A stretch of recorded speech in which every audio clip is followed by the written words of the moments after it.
চলতি ফুটবল বিশ্বকাপের সময়সূচির কারণে অনেক ম্যাচে অনুষ্ঠিত হচ্ছে মধ্যরাতে। তবে গভীর রাত হলেও ফুটবল প্রেমীদের উন্মাদনায় তার বিন্দুমাত্র প্রভাব পড়েনি। বিশেষ করে ঢাকা বিশ্ববিদ্যালয়ের টিএসসিতে রাত জেগে জায়ান্ট স্ক্রিনে খেলা দেখার ধুম পড়েছে। মাঝরাতের নিস্তব্ধতা ভেঙে প্রিয় দলের পক্ষে স্লোগান, প্রেডিকশন আর নানা যুক্তিতর্কে মেতে উঠছেন সমর্থকরা। বিস্তারিত সিরাত আল মুস্তাকিমের রিপোর্টে। বিনিয়োগ হোক বিশ্বস্ত, আমার পছন্দ সল্ট বে। ফুটবল বিশ্বকাপ মানেই কোটি বাঙালির বিনিদ্র রজনী আর টানটান উত্তেজনা। এবারের বিশ্বকাপ আসর জমে ওঠার সাথে সাথেই ঢাকা বিশ্ববিদ্যালয়ের টিএসসি রূপ নিয়েছে এক টুকরো মিনি স্টেডিয়ামে। প্রিয় দলের খেলা দেখতে এখানে ছুটে আসছেন ফুটবল প্রেমীরা। তবে শুধু খেলা দেখাই নয়, কার দল এবার সেরা, কার হাতে উঠবে সোনালী ট্রফি, তা নিয়ে চলছে চুলচেরা বিশ্লেষণ আর প্রেডিকশন।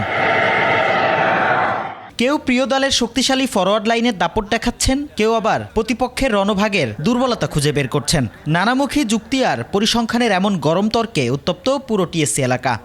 আমি অবভিয়াসলি সামাজিকতার খাতিরে লোকলজ্জা কোনোদিন বলি নাই যে আমি ইংল্যান্ড ফ্যান, বিকজ আমাদের history, track record, everything is very poor. ব্রাজিলের প্রথম খেলাটা দেখে আসলে আমি বুঝতে পারতেছি না যে কোন পর্যন্ত যাবে।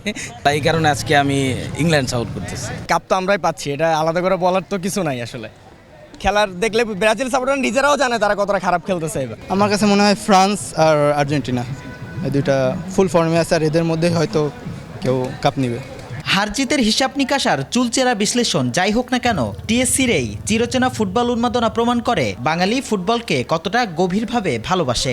মাঠের লড়াইয়ে প্রিয় দল জিতুক বা হারুক, শেষ পর্যন্ত জয় হোক নান্দনিক ফুটবলের। সিরাত আল মুস্তাকিম, একুশে টেলিভিশন, ঢাকা।